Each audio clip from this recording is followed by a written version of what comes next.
Naka-plug sa outlet itong twin tab. Yung spin dryer, gumagana naman. Subukan natin. Okay, umiikot. Yan, balik ko muna, no? Pero dapat di binabalik yan dahil nga baka masira. Yung wash timer, kanina pa nakapihit pero hindi umiikot. Okay, so yan, plug ko muna. Tapos, testerin natin. Bihira kong ginagawa to, yung pag-test. Ayan, kita nyo naman. O, tapos, sa magkabila, yung ating test probe ng ating plug. Yan, magkabila, no? Hindi naman siya magkakatikit, magkabila lang. Yan, tapos, pihitan natin. Tester pa lang, makikita natin kung may reading. So, wala po siya, no? Ayan, may pag-asang motorang issue, gano'n. Wala. Ganyan. Ngayon, buksan natin yan. So, kailangan talaga may tester po kayo, no?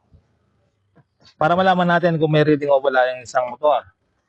Pero yung motor na ito, alanganin, no? Base sa tester natin.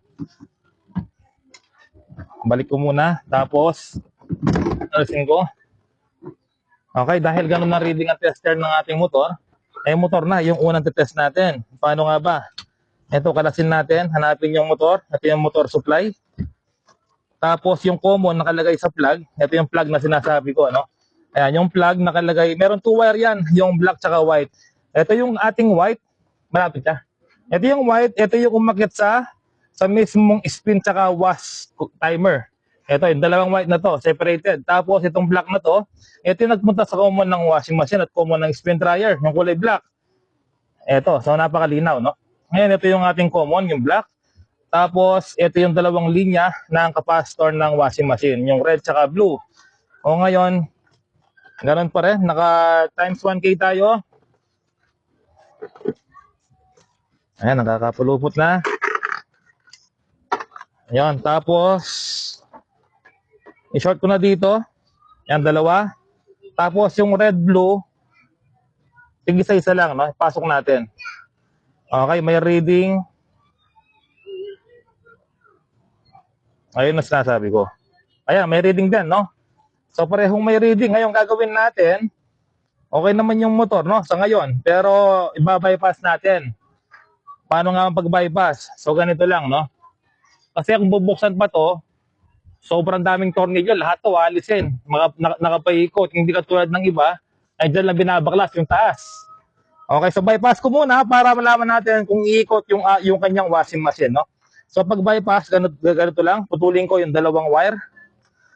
Ayan, yung red tsaka black na umakyat sa kanyang washing machine. Tapos, ito naman po yung red-white. Yung red, balatan ko muna. Tapos, ito yung ididikit natin sa isang wire dito sa ating common na kulay white. Ayan, medyo magulo, no? Medyo paikot-ikot tayo. Nako, hindi ko alam kung kaya pa sundin yan, no? Ayan, naka-bypass na ako, no? So, ibig sabihin, dapat gagana yan kapag okay yung makina. Ayan, bypass tawag dyan. Tignan natin. Ayan, no? So, umikot.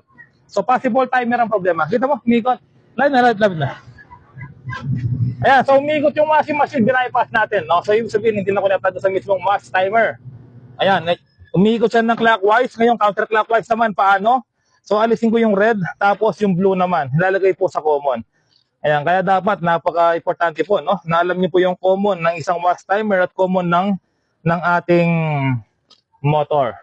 Counterclockwise, ayan. So, umiikot counterclockwise. Sa madaling salita, wash timer ang problema.